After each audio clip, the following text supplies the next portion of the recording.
With সোমনাথের আরও একটা নতুন পর্বে আপনাদের সবাইকে আরেকবার স্বাগত। এই পর্বে আপনাদেরকে দেখাবো 2024 সালের প্রথম দিন তারাপীঠ মন্দির কেমন ছিল, সঙ্গে তারাপীঠ মন্দিরের চত্বরের ভিতরের সমস্ত কিছু, আর কিভাবেই বা আপনারা পুজো দেবেন, কিরকম সুযোগ সুবিধা দেখাবো তা সব কিছু বিস্তারিত। সঙ্গে দেখাবো কি সিস্টেমে এবং কোথা থেকে পুজো দিলে কম খরচে সুন্দরভাবে পুজো দেওয়া যাবে তা বিস্তারিত। এটা হচ্ছে মন্দিরের ঠিক পিছন গেটেই সিঁড়ির বাঁ দিকে আমাদের দোকানটা। আপনি ডালা 31 টাকা থেকে পাবেন, 31, 51, 101, 201, 501। আর দেখাবো তারাপীঠের বিভিন্ন ভালো খাবারের সন্ধান।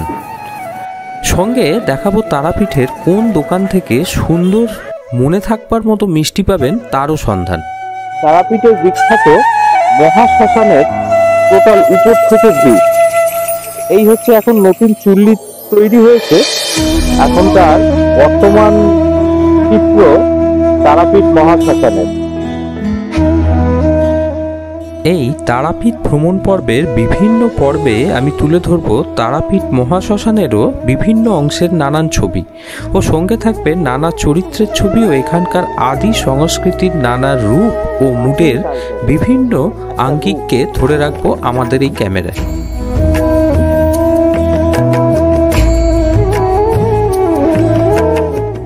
আর এই পর্বে থাকবে কোন রেস্টুরেন্টে আপনি খাবেন ও মন্দিরের সামনের বেশ কিছু নানা মানের ও দামের হোটেলের খোঁজখবর ও প্রসঙ্গে ফোন নাম্বার।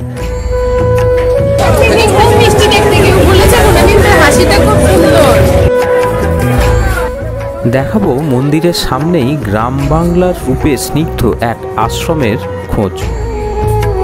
বাইরে দিয়ে পুরো জনস্রোত যাচ্ছে, এই ভেতরটায় তার কোনো আছে। আর আপনাদের সামনে তুলে ধরবো আমরা নিজেরা কোন হোটেলে ছিলাম, এই ভরা সিজন টাইমে কেমন ছিল হোটেলের সুযোগ সুবিধা এবং তার দাম, তার সব কিছু। এর আগের পর্ব থেকে শুরু করেছিলাম তারাপীঠ ভ্রমণের প্রথম পর্ব। দেখিয়েছিলাম কলকাতা থেকে তারাপীঠ ভ্রমণের আমাদের এক মিষ্টি ট্রেন সফরের গল্প। যারা এই পর্বটা দেখেননি অনুরোধ করব একবার আগের পর্বটা দেখে নিতে। আই যাবি চল তারাপীঠে ত্রিনয়নে আশ্রমে, আই যাবি চল তারাপীঠে ত্রিনয়নে আশ্রমে। আমার চ্যানেলে গিয়ে আগের পর্বটা দেখে নিতে পারেন, সঙ্গে আমি ডেসক্রিপশন বক্সে আগের পর্বের লিঙ্ক দিয়ে দিচ্ছি, দেখে নেবেন। তাহলে তারাপীঠ সিরিজের বাকি পর্বগুলো আপনাদের রিলেট করতে সুবিধা হবে। চলুন নতুন পর্ব আরম্ভ করা যাক। স্ত্রী এবং মেয়েকে হোটেলে পৌঁছে দিয়েই আমি মন্দিরের সামনে থেকে একটু ঘুরে যাচ্ছি। তারাপীঠ মন্দিরের মেন গেট এই রাস্তা দিয়েই বাসস্ট্যান্ড থেকে সোজা এসেই বাঁ হাতে এই গেট পাবেন। বছরের প্রথম দিন মায়ের মন্দিরের প্রধান গেট ফুল দিয়ে সুন্দর করে সেজে উঠেছে। এই যে সিঁড়ি দেখছেন, এই সিঁড়ি দিয়ে উঠে গিয়েই মন্দিরের মূল গর্ভগৃহ ডান হাতে। মন্দিরের যে মেন গেট দেখলেন, সিঁড়ি ঠিক উল্টো দিকে এই যে গলিটা ঢুকে এসেছে, ঢুকে এসেই 30 সেকেন্ড হাঁটলেই বাঁ হাতে আমাদের এই হোটেল বেঙ্গল লজ, এখানেই আমরা উঠেছি। মন্দিরের একদম পাশেই আমাদের এই হোটেলের পাশ দিয়েই বয়ে চলেছে দ্বারকা নদী, আর পাশেই সাধক বামাখ্যাপার বাবার ঘাট। এই হলো সাধক বামাখ্যাপার ঘাট। এই ঘাট দিয়েই বামদেব বাবা ওনার বাড়ি থেকে এই নদী পেরিয়ে তারামায়ের মন্দিরে আসতেন। কথিত আছে এই দ্বারকা নদী দিয়েই সপ্ত ডিঙা নিয়ে বাণিজ্য করে ফিরছিলেন সওদাগর জয় দত্ত। এখানেই ওনার পুত্রকে উনি হারান সাপের কামড়ে, এবং এই স্থানে ওই তারামায়ের মন্দিরের পাশেই যে পুণ্যকুণ্ড আছে, বশিষ্ঠ কুণ্ড, ওখানেই উনি ওনার মৃত ছেলেকে ফিরে পান। তারপরেই এই তারামায়ের মন্দির উনি প্রথম প্রতিষ্ঠা করেন। আর এই যে ব্রিজটা দেখছেন, এই ব্রিজটা এই জাস্ট 1.5 বছর হলো তৈরি হয়েছে। এই ব্রিজ দিয়ে টোটোও পাবেন, এখান থেকে আপনারা সহজেই ওই বামদেব বাবার বাড়িও ঘুরে আসতে পারবেন। আর এই নদীর পাশেই এই হলো আমাদের হোটেল। অটো বা টোটো এই হোটেলের পাশ পর্যন্ত চলে যায়। চলুন এবার আমাদের হোটেলের ভিতরটা আপনাদের একটু দেখিয়ে দিই। আচ্ছা, প্রথমেই বলে নিই, এই হোটেলটা কিন্তু একদমই মধ্যবিত্ত মানের, খুব সাধারণ একটি হোটেল। মূল সুবিধা হলো একদম মন্দিরের সামনে 30 সেকেন্ডে অ্যাক্সেস করা যায় মন্দির, আর একদম সামনেই মহাশ্মশান আর ঘাট। এই হচ্ছে একটা কমন করিডোর, আর ওই একটা ব্যালকনি রয়েছে। আর করিডোরের ডান সাইডের রুমগুলো থেকে সব নদীর ভিউ, বাঁ সাইড থেকে তারামায়ের মন্দিরের ভিউ। আর এই হচ্ছে আমাদের আজকের রুম। রুমের ভেতরটা হচ্ছে মোটামুটি পরিষ্কার পরিচ্ছন্ন। এই যেরকম দেখছেন ঢুকে একটা টিভি রয়েছে, বাঁ হাতে একটা ছোট্ট জামা কাপড় রাখার জায়গা, একটা ড্রেসিং টেবিল, বেড যথেষ্ট বড় এবং আপনার হচ্ছে 3 জনেই আরামের সাথে বেডে আপনার শোয়া যায়। আর চাদর তো আমাদের একদম নতুন চাদর, মানে খুলে প্যাকেট থেকে আর কি বিছিয়ে দিয়েছিল। আর এই হচ্ছে বাথরুম, গিজার আছে, এসি নেই, মোটামুটি আপনার ঠিকঠাক। আর প্রত্যেকটা রুমের সাথে একটা করে ব্যালকনি রয়েছে। আমরা যেহেতু করিডোরের ডান দিকের রুম নিয়েছিলাম, এই হচ্ছে ব্যালকনি। এখান থেকে ঠিক পিছন সাইডে ওই নতুন ব্রিজটা আর এখান থেকে ওই নদীটা দেখতে পাবে। রুমের ভাড়া নিয়েছিল, এই রুমের ভাড়া 800 টাকা। সবচেয়ে বড় কথা যেটা, যে এই চরম সিজনেও 1500 টাকার রুম যেখানে অন্য হোটেলে আপনার 2500 চাইছিল, এখানে কিন্তু আমার থেকে 800 টাকাই নিয়েছে এই রুমের ভাড়া। আর এই হোটেলে এসি রুমের ভাড়া 1200 টাকা করে। এই যে লাইন দেখলেন, এই ঠিক তারামায়ের মন্দিরের ভোগঘর, নতুন ভোগঘরের পাশ দিয়ে এটা ভিআইপি লাইন উঠে গেছে। আর আমি সবার জন্য একটা ছোট্ট টিপস বলে রাখি, যখন এই কোনো স্পেশাল ডেটে এসে পড়বেন তারাপীঠে, প্রচণ্ড ভিড়, তখন বিকেল 4টে নাগাদ পুজো দেওয়ার চেষ্টা করবেন। ওই সময়টা কিন্তু তুলনামূলক অনেকটা ফাঁকা থাকে। 1 জানুয়ারি 2024, ওই জন্যে আজকে স্পেশালভাবে খুব সুন্দর করে লাইট দিয়ে পুরো মন্দির চত্বরটা সাজিয়ে তুলেছে। আর এই যে দেখছেন, এইটা হলো মন্দিরের ঠিক সামনের নাট মন্দির, ওটাকেও এখন খুব ভালো করে আলো দিয়ে সাজিয়েছে। এই যে আমরা এখন দাঁড়িয়ে রয়েছি, এখন বিকেল 4:15 মতন বাজে, আমরা এখন দাঁড়িয়ে রয়েছি পুজো দেওয়ার জন্য। এটা ভিআইপি লাইন। আর এই যে দেখছেন, এটা হচ্ছে ভোগঘর, এখানে এখন রাতের ভোগের ব্যবস্থা হচ্ছে। একটা তথ্য বলে রাখি, এই ভিআইপি লাইন আজকে নিচ্ছে 500 টাকা করে, বাট এটা অন্য সময় নেয় 300 টাকা করে। আর এই যে দেখছেন, এই ভোগঘরের জাস্ট এই সামনে থেকেই এই লাইনটা স্টার্ট হয়েছে। আর আজকে স্পেশাল দিনের জন্য 2500 দুটো লাইন তৈরি করেছে। আর জেনারেল লাইন তো আছেই। এই যে দেখছেন, এই লাইনটা জাস্ট ভোগঘরের এই পেছন থেকে গিয়ে ওই যে ভদ্রলোক উঠছেন সবুজ জামা পরে, ওই গেট দিয়ে ভিতরে এন্ট্রি।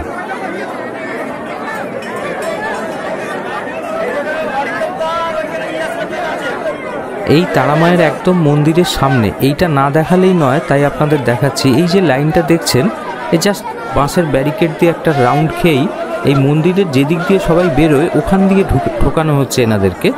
এইটা হচ্ছে আজকের 2000 টাকার লাইন, মানে 500 এবং 2000, এছাড়া জেনারেল লাইন তো রয়েছেই। তবে একটা কথা না বললেই নয়, এর আগেও আমি এখানে বহু বছর ধরে এসেছি, পুজো দিয়েছি। এখানে 30 টাকা এবং 100 টাকার লাইনও রয়েছে, জেনারেল লাইনে কোনো টাকা লাগে না। আর এই যে নাট মন্দির দেখছেন, এই নাট মন্দিরে ঠিক সন্ধ্যে 6:30 থেকে আপনারা এখান থেকে বসে, ভিতরটা দেখুন, এখানে বসে আপনার মায়ের আরতি হয়, সেটা এখান থেকে দেখা যায়। চলুন এইবার আপনাদেরকে একটু জেনারেল লাইনটা দেখিয়ে দিই। এই যে লাইনটা দেখছেন, এই খাঁচার ভিতর দিয়ে, শেডের ভিতর দিয়ে লম্বা হয়ে পুরো জায়গাটা ঘুরে চলে গেছে। এই যে দেখছেন, এই মাথার উপর দিয়ে ঘুরে ঘুরে গেছে। এইটা হচ্ছে আপনার জেনারেল লাইন, একদম সেই যে পূর্ণ পুকুর আছে, ওই পূর্ণ পুকুরের ওখান থেকে। আর এই মন্দির চত্বরে, ওই ঠিক মন্দিরের চত্বরের ভিতর যখন ওই পূর্ণ পুকুরের দিকে যাবেন, তখন এরই ভিতর এই শিব মন্দির এবং বামাখ্যাপা বাবার মন্দির, এগুলো সব পরপর রয়েছে। তবে একটা কথা ঠিক, যে এখানে কোনো অকেশনের দিনে আসা কিন্তু বিরাট টাকার মানে ব্যাপার রয়েছে। আর এই যে দেখছেন, এই সেই পূর্ণ কুণ্ড, এইখানের এই যে দেখছেন, এখান থেকেই শুরু হয়েছে আপনার জেনারেল লাইন। আর এইখানেরই একটা জায়গা থেকে 30 টাকা এবং 100 টাকার লাইনও আপনার আমরা আগে দিয়েছি। এবারেরটা আমি জানি না এই স্পেশাল দিনে কি হয়েছে। তবে এই লাইনটা ঘুরে ঘুরে কিন্তু আমি এই স্পেশাল দিনে শুনলাম প্রায় 5 ঘন্টাও লোকে লাইন দিয়ে দাঁড়িয়ে আছে।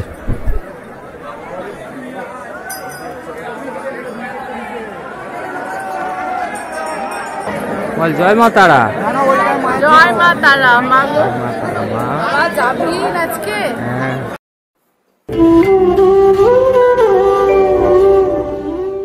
আস্তে আস্তে সন্ধে নেমে আসছে, আর মন্দিরের গায়েও কি সুন্দর আলোর খেলা ফুটে উঠছে। এই যে দেখছেন, মন্দিরের ঠিক পিছনের গেট দিয়ে নেমে এসেই আমরা যেখান থেকে এত বছর ধরে পুজো দিই, খুব ভালো দোকান, ওই দোকানটা আপনাদের দেখিয়ে দিই। যে সাদা বাড়িটা সামনে দেখতে পাচ্ছেন, ঠিক ওই সাদা বাড়িটার নিচেতেই শ্যামাশ্রী পুজো ভাণ্ডার, মানে ঠিক একদম মন্দিরের পিছন গেট থেকে নেবেই পাশেই এই দোকান। আর একটা ছোট্ট টিপস আপনাদের বলে রাখি, এখানে বিভিন্ন রকমের মানের প্যাঁড়া রয়েছে। আপনারা এখানে কিলো হিসেবে কত 100, 200 বা 1 কেজি হিসেবে নিয়ে ডালা না নিয়ে এই প্যাঁড়া এবং ফুল আলাদা নিয়েও আপনারা পুজো দিতে পারেন। চলুন কিভাবে পুজো দেবেন এবং আমার যে ছেলেটি পুজো করায় তার সাথে আলাপ করিয়ে দিই। এই হচ্ছে শুভ, খুব ভালো ছেলে, আমার সাথে দীর্ঘদিনের আলাপ, খুব যত্ন করে পুজো করায়। আচ্ছা, তোমার ভালো নামটা বলো। আমার নাম শুভেন্দু চক্রবর্তী, ডাক নাম শুভ। ঠিক আছে, আর ফোন নাম্বারটা বলো। আমার ফোন নাম্বার হচ্ছে 6297785013। আচ্ছা, আর তোমাদের এখানে দোকানের নাম কি? আমাদের দোকানের নাম হচ্ছে শ্যামাশ্রী পূজা ভান্ডার। আপনি ডালা 31 টাকা থেকে পাবেন, 31, 51, 101, 201, 501, আপনার যেমন ইচ্ছে। আচ্ছা, ওটা কি কি থাকে? আপনার মিষ্টান্ন থাকবে, আলতা, সিঁদুর, ধূপকাঠি। আচ্ছা আচ্ছা, আর তোমার মালা নিলে ওটা আলাদা? মালা নিলে মালা আপনি যদি বলেন তাহলে ডালার মধ্যেই দিয়ে দেবে। আচ্ছা, আর তোমাদের এমনি ভালো যেটা ভালো কোয়ালিটির প্যাঁড়াটা ওটা কত করে পড়ছে এখন? ভালো কোয়ালিটির প্যাঁড়া দেখুন তারাপীঠে তো অনেক দামে আছে, ওটা 350, 400। আমাদের দোকানে 2 ধরনের পাওয়া যায়, একটা চিনি কম, একটা চিনি বেশি। চিনি কমটা হচ্ছে 250 টাকা কিলো, আর চিনি বেশি যেটা হচ্ছে চিনি যেটা বেশি সেটা 250 টাকা কিলো, আর চিনি কমটা হচ্ছে 320 টাকা কিলো। আচ্ছা, কেউ চাইলে ইচ্ছা মতন সেটা নিতে পারে। ব্যাস, ঠিক আছে, থ্যাংক ইউ। ঠিক আছে, জয় মাতা। জয় মাতা। পুজো দিয়ে এখন আমরা বেরিয়ে এসেছি, মন্দিরের সামনের রাস্তায় ঘুরছি। এবার একটু চা খাবো। এই যে এই দোকানটায় চলে এসেছি, এখন আমরা একটু চা খেতে। আপনাদেরকেও দোকানটা একটুখানি ভালো করে দেখিয়ে দিই। এখানে আবার বেশ ভালো সুন্দর স্পেশাল চা করে। মন্দিরের ওই যে মেন গেট দেখছেন, একদম অপোজিটে গলিটা যে ঢুকেছে, ঢুকেই বাঁ হাতে এই দোকানটা।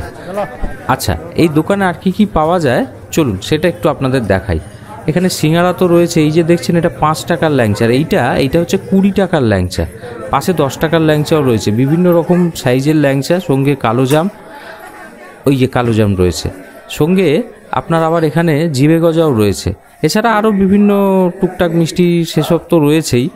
আর গরম সিঙ্গারা, এই যে এখানে আবার বেলের মোরব্বা রয়েছে, আর ভেতরে বেশ বসার জায়গাও রয়েছে। আর চাটা কিন্তু এখানে খুব ভালো, এর আগেও আমরা খেয়েছি, ওই জন্যই এলাম এখানে খেতে। এখন আমরা সিঙ্গারা নিয়ে নিয়েছি, একদম গরম গরম সিঙ্গারা, আর সঙ্গে চা তো খাবই।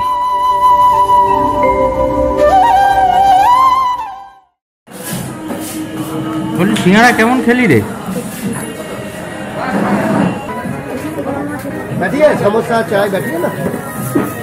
মাটির ভাঁড়ে এই যে স্পেশাল চা, খুব সুন্দর লাগে এখানে। মন্দির থেকে বেরিয়ে এখন আমরা সোজা চলে এসেছি বাস স্ট্যান্ডের সামনে। মন্দির থেকে বাস স্ট্যান্ড, এই যে যেটা দেখছেন এইটা হচ্ছে মেন বাস স্ট্যান্ড। এখান থেকে এই হলো সোজা রাস্তাটাই গেটের নিচে দিয়ে চলে গেছে মন্দিরের দিকে। আর এই মন্দিরের দিকে মেন রোডটাই, এটাই একদম জমজমাট। পুরো সন্ধ্যা কোথা দিয়ে যে কেটে যাবে বুঝতেই পারবেন না। ডান দিকেই নতুন বিশ্ব বাংলা পার্ক হয়েছে, আর ঠিক এই গলিটাতে, এই রাস্তাতে ঢুকলেই বাঁ হাতে পাবেন এই পরপর দোকান, ল্যাংচামহল রেস্টুরেন্ট, সকালের টিফিন থেকে এই ভ্যারাইটিস মিষ্টি সবই পাবেন। আর সেরা মিষ্টিটা কোথায় পাবেন সেটা আমি পরে দেখাচ্ছি আপনাদের। ঠিক এইগুলো ফেলে একটু এগোলেই দেখবেন বিনা পানির পুরনো হোটেল, বাঁদিকে একটা সরু গলি ঢুকেছে, এই পূজারিনী হোটেলের গা দিয়ে ঢুকলে এই লোকনাথ রেস্তোরাঁ, এটা কিন্তু খুব ভালো একটা খাবারের দোকান। আমি এখানে খেয়েছি, সকালের টিফিন থেকে সব রকম খাবার পাবেন। আর ঠিক তার অপোজিটে এই হোটেল বিনা পানি, কয়েকটা হোটেল দেখিয়ে নিচ্ছি আপনাদের। এটা খুব ভালো স্ট্যান্ডার্ড হোটেল, পরিষ্কার পরিচ্ছন্ন। 1,500 টাকা থেকে 2,500 টাকা এদের লিমিট, সিজন অনুযায়ী চেঞ্জ হয়। আর এই ডান দিকে আরেকটু এগোলেই দেখবেন কি সুন্দর, দেখুন কাকাতুয়া বসিয়ে রেখেছে, এটা কাকাতুয়া ওই প্যাঁড়ার দোকান। তারপর পরপর দুপাশে আপনারা হোটেল পাবেন, বাঁ হাতে এই দেবরাজ রেস্তোরাঁ, এবং ভর্তি হোটেল। মন্দির পর্যন্ত যাওয়ার আগে হাফ রাস্তা অবধি প্রচুর হোটেল পাবেন।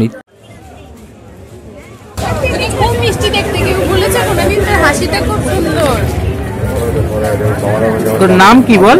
দীপিকা বিশ্বাস। দীপিকা বিশ্বাস? তাই স্কুলে পড়িস? আচ্ছা, কোন ক্লাসে পড়িস? 7-এ? আচ্ছা, 7-এ পড়িস, বাহ। তাহলে তোর বাড়ি কোথায়? ব্যান্ডেল। তাহলে এখানে কদিনের জন্য এসেছিস? এখানে 1 মাসের জন্য। 1 মাসের জন্য? তাহলে তোর সাথে কে আছে? মা আছে, বাবা আছে। মা আছে, বাবা আছে, বাহ। বোন আছে। বোন আছে? বোন কত বড়? বোন আমার থেকে 4 বছর ছোট, 2-এ পড়ে।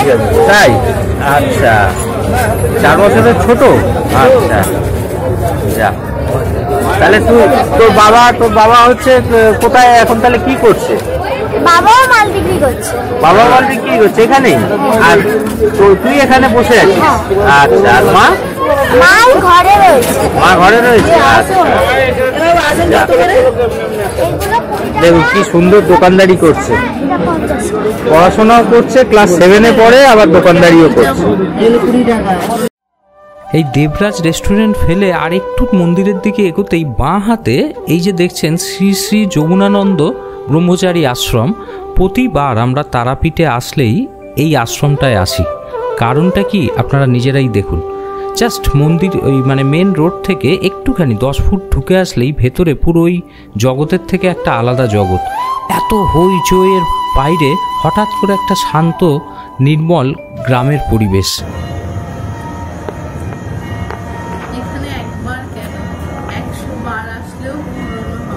এই যে দেখছেন কি সুন্দর লাল সিমেন্ট মেঝে, আর আপনার হচ্ছে উপরে টিনের চাল, আর সুন্দর সেই দরমা দেয়া চালের রূপ। খুব ভালো লাগে এখানটা। আর মন্দিরের দিকে এগোতেই বাঁ দিকে আবার পাবেন এই হোটেল ব্লু স্টার। এর ফোন নাম্বার এবং অন্যান্য হোটেলের ফোন নাম্বারও আমি ডেসক্রিপশন বক্সে দিয়ে দেবো। আর মন্দিরটা ফেলে জাস্ট একটু এগিয়ে গেলে বাঁ হাতে পড়বে এই হোটেল সুশান্ত, আর তার ঠিক অপোজিটে আপনারা পাবেন এই মিষ্টির দোকান মিষ্টি মহল। মানে অপূর্ব। আমরা তো এর জাস্ট প্রেমে পড়ে গেছি। মিষ্টি খাওয়া যদিও শরীরের পক্ষে খারাপ কি ভালো বলতে পারবো না, কিন্তু মিষ্টি প্রেমীদের জন্য এটা দুর্দান্ত। সব রকমের এখানে মিষ্টি পাবেন এবং অত্যন্ত কম রিজনেবল দামে। ভেতরে বসারও ব্যবস্থা আছে। আর এখানের যে এই ঠিক 7:30 থেকে 8টা এই সময়টায় গরম রসগোল্লা করে, মানে গুড়ের রসগোল্লা, সাদা রসগোল্লা, গুড়ের এই রসগোল্লা জাস্ট ফাটাফাটি। মানে আমি তো এর ফ্যান। এই পর্বটা এখানেই শেষ করছি। দেখা হচ্ছে আগামী পর্বে নতুন অনেক কিছু নিয়ে। দেখাবো তারাপীঠ মহাশ্মশানের বিভিন্ন রূপ বিস্তারিতভাবে। সঙ্গে থাকবে আটলা গ্রামে বামদেব বাবার প্রাচীন আদি সঠিক বাড়ির হদিশ, এবং সঙ্গে দেখাবো এই তারাপীঠ থেকে খুব সহজেই 3টে শক্তিপীঠ কী করে আপনারা ঘুরে নিতে পারেন, সেই সমস্ত বিস্তারিত তথ্য এবং তার ডিটেলস। দেখা হচ্ছে আগামী পর্বে। সুস্থ থাকবেন, ভালো থাকবেন।